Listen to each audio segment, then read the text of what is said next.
سلام حبيباتي، بعد ما كنت درت في الفيديوهات السابقة قائمة جهاز العروس، راح نكملكم في هذه السلسلة وراح ندير اليوم أخطاء بيوقعوا فيهم بزاف عرايس وهم يوجدوا في جهاز العروس. ديروا بالكم، يمكن تكونوا نتوما واحدة منهم بلا ما تحسوا. أول خطأ هو تشرو بزاف حوايج على خاطر شكلهم زين، بصح في الواقع ما يكونوش عمليين، تستعملوهم غير مرة ولا مرتين، هكا تضيعوا الدراهم بلا فايدة.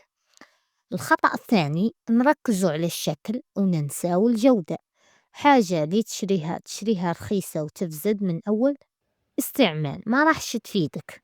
خيري حاجة واحدة مليحة خير من 10 شينين.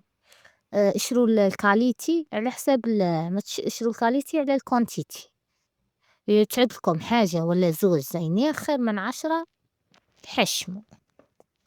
بالنسبة لثالث خطأ هو انك تدوا نفس اللون في كلش، رايحين تحسوا رواحكم قاع ماكمش تبدلوا وتلبسوا غير في نفس الحاجة. بالنسبة لرابع خطأ اللي رايحين بزاف وقعوا فيه انهم ينسوا التنظيم والتخزين، تشري بزاف حوايج وما تلقيش وين تحطيهم، ولا تسمني عليهم، ولا تكون لامودة تاعهم راحت. يعني اشروا بالعقل يا اخي، الحوانت ما همش رايحين يسكروا بزاف يخصيبوا بالحوانت رايحة تسكر. لا لا، اشروا قيس كن قيس.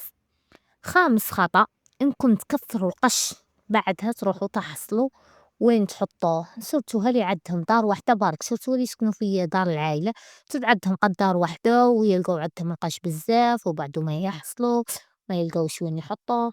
على بيها ادوا حاجة قيسكم قيس رواحكم. سادس خطأ واللي هو المهم، إنه تحبوا تكملوا قاع جهاز العروسة في نهار واحد، تضغطوا على رواحكم ماديًا وهذا غلط. لازم تشروا قبل شوية وراه كلش يجي مع الوقت. وأكيد ابداو بالأولويات، اشتروا الحوايج المهمة بعد تشروا الحوايج الثانوية. بالنسبة للمكياج اشروه كي يبقالكم. بالنسبة لسابع نصيحة اللي هي على المكياج، اشروه كي يبقالكم شهر برك لأنه يفسد، صورتو هالماسكارا والآيلاينر ينشفوا. واشروا برك الحاجة اللي تستعملوها، مش تروحوا تشوفوا جهاز تاع المكياج تروحوا تشروا كلش.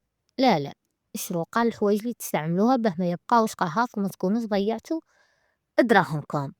بالنسبة للكوفرولي ما تشروش اللي فيه العقاش وهذوك الأحجار، هذوك راه شغل ديكور برك ما همش عمليين.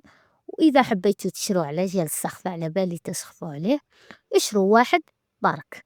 نصيحتي ليكم ليا البنات، جهاز العروس راه ماشي منافسة، هو راحتك ودارك وحياتك جديدة، والفايدة في القناعة والهنا، هذا هو الصح. وربي يهني قاعدين العرايس.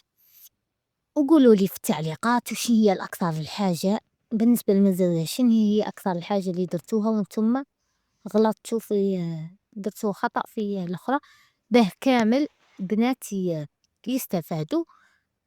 وإن شاء الله الفيديوهات الجايين رايحين ثاني نكملوا مع سلسلة جهاز العروس.